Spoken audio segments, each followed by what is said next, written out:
ازيكم اهلا متابعين عاملين إيه النهارده؟ يا رب تكونوا بألف خير. وحشتوني جدا جدا يا احلى ناس في الدنيا. النهارده ان شاء الله هعمل لكم الفطير المشلتت، طبعا من الاكلات الحلوه اللي الناس كتير قوي بتستصعبها. هوريكم النهارده طريقه فرد حلوه جدا جدا وبس كميه كبيره من الفطير بكل سهوله. هنقول بسم الله قبل ما نبدأ في الفيديو النهاردة، وما تنسوش تحطوا لي لايك وكومنت وتشتركوا في القناة لو أول مرة تشوفوا قناتي. معايا كده 5 كوبايات من المية، هحط عليها نص معلقة من ملح وكمان 3 معالق من السكر. بس كده هنقلب الكلام ده كويس جدا مع بعض، ودي كده الخليط السوائل اللي احنا هنحطه على الدقيق. معايا 8 كوبايات من الدقيق، حطيت عليهم 4 كوبايات من المية. طبعا الكوباية ال5 هسيبها احتياطيا لو احتجتها، وطبعا ده على حسب نوع الدقيق بتاعك. بس ال8 كوبايات من الدقيق عليهم 4 كوبايات من المية.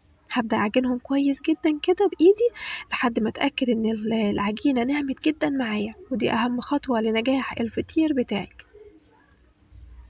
نزلتها على الرخامة علشان أقدر أتملك فيها كويس جدا.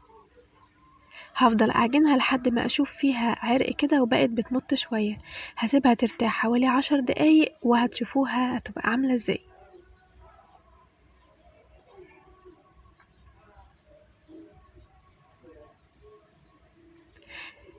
طبعا دي العجينة بتاعتي بعد 10 دقايق بالظبط. شوفوا عاملة ازاي، اللهم بارك، حلوة جدا جدا. دهنت صينية كده بالسمنة وهبدأ أشكل العجينة بتاعتي ل3 كرات، حجمهم يعني كبير إلى حد ما.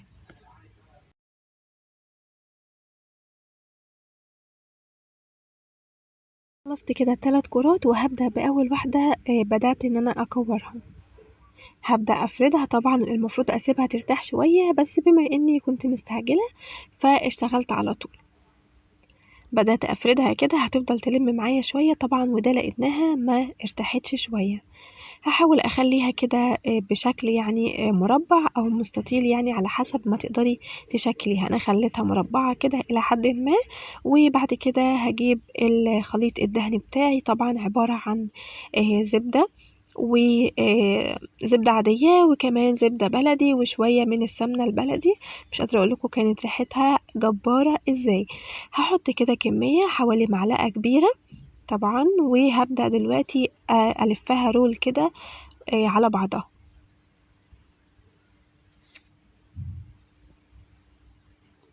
في أثناء ما أنا شغالة كده بلفها بحاول أسحبها بسيط علشان أخليها يعني لأقصى حد إن هي فيها طبقات كتير.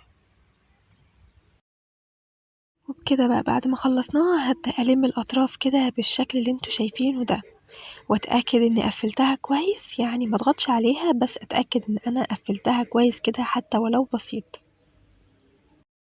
بعد كده هبدأ أقطعها إلى 3 أجزاء زي ما انتوا شايفين، وطبعا تقدري تتحكمي في الوقت دوت بالحجم اللي انت حابة. يعني عايزاها الفطيرة كبيرة تقدري تقطعيها على 2 لو نفس الحجم اللي أنا عاملاه كده. طبعا أنا عملتها على 3 هتبقى متوسطة وتبقى يعني بالنسبة لي مظبوطة. شوفوا شكل الطبقات من جوه عاملة ازاي، اللهم بارك. انا كده بقى هبدأ ارصها في صينية تاني واكون دهناها شوية من الزيت او شوية سمنة، وبعد كده هبدأ باول واحدة عملتها. هبدأ افردها كده زي ما انتوا شايفين.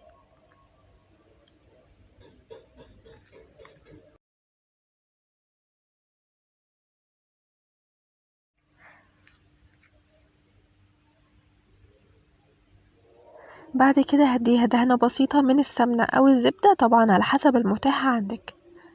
وبعد كده هبدأ اطبقها تاني، واحدة عكس التانية او واحدة فوق التانية زي ما انتوا شايفين بالشكل ده.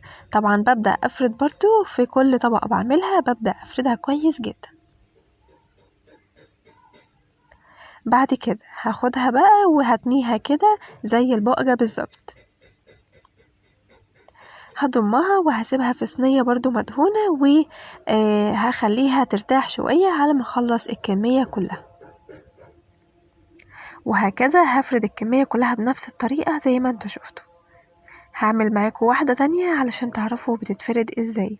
طبعا زي ما احنا شفنا بنبدأ نوسعها بسيط، كل الفرد بتاع الفطير عملناه بايدينا.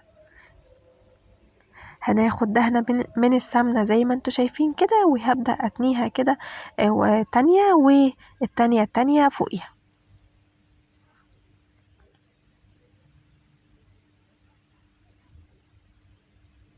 بس كده هبدأ برضو اطبقها كده 7 و8 زي ما انتوا شايفين بالظبط كده. هاخدها واحطها جنب اختها وهخلص الكمية كلها وهرجع لكم تاني. انا كده اللهم بارك خلصت الكمية، يعني من 8 كوبايات دقيق عملت اللهم بارك حوالي 8 فطيرات بالشكل ده. هجيب صينية كده مدهونة بسيط وهبدأ أفرد فيها أول واحدة بدأتها في الفطير. هفردها كده داير ما يدور زي ما انتوا شايفين بالظبط. طبعا مش هخليها مترققة قوي، انا خليتها حوالي ارتفاع سنتي، وهحطها على البوتاجاز من فوق للناس اللي ما عندهاش فرن. وبعد كده مجرد ما اخدت لون من تحت واتأكدت ان هي استوت هدخلها كده على الشواية تقب وكمان تاخد لون ذهبي حلو كده. عايزه اقول لكم الفطير بجد كان حلو جدا جدا وكان قالب ريحه البيت، ريحته اللهم بارك. السمنه البلدي والزبده كانت حلوه جدا.